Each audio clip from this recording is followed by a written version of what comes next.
Der Mann wird immer wütiger. Schluss jetzt! Raus mit ihr! Ja, natürlich, Schatz. Die Frau nimmt das Büsi auf, setzt vor die Tür und kuschelt im Säurli. So, lauf jetzt, Kleines. Das Büsi hat aber schon gewusst, dass es nicht so ernst gemeint ist. Sie ist wieder am Gitter raufgekrabbelt und hat weitergeprägt. Miau! Miau! Der Mann wirft den Pantoffel gegen das Gitter. Hast du jetzt gesehen, was du angestellt hast? Bring sie zum Wald über. So springst du die Donnerskatze nicht mehr los. Die Frau hat gefolgt und das Büsi an den Waldrand gebracht. Aber jedes Mal, wenn sie ihm den Rücken gekehrt hat, ist sie angetäppelt. Nach dem 3. Mal ist der Mann aus dem Haus gekommen mit dem Hut auf dem Kopf. Er ist ins Auto hineingestiegen und wollte abfahren. Zuletzt hat er sich noch mal umgedreht.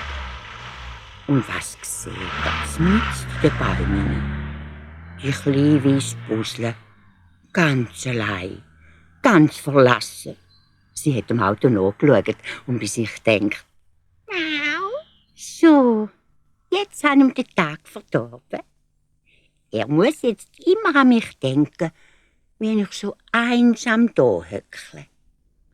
Kaum war der Wagen um den ersten Rang verschwunden, ist die Frau rausgekommen, hat das Kätzchen aufgeklopft und ins Haus getragen.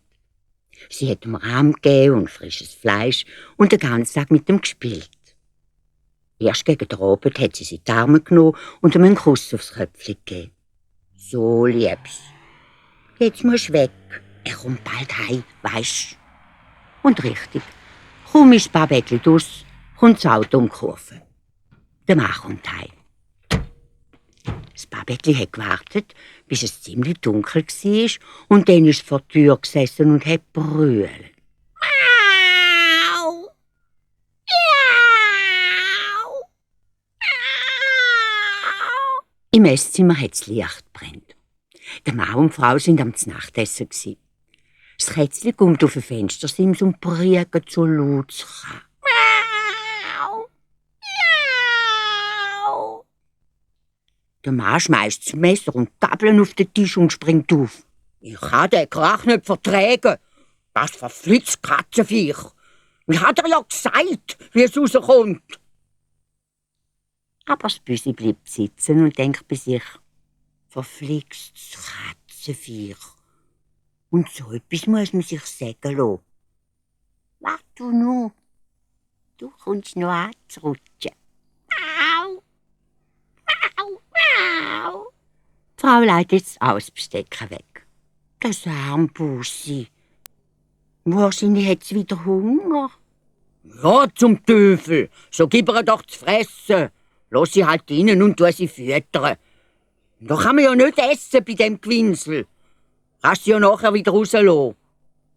Die Frau hat also das Büsi gefangen und ihm wieder Fleischbröckchen gegeben. Dann hat sie es auf den Schoß genommen und mit ihm gespielt. Der Mann hat Zeitung gelesen und immer zu diesen zwei übergeschaut. Nach einer Weile hat die Frau das Babettli auf ihren Stuhl gelegt und ist in den oberen Stock rauf. Dann hat sie gerufen: Schatz, ich gehe gerade ins Bett. Lass du die Katze raus?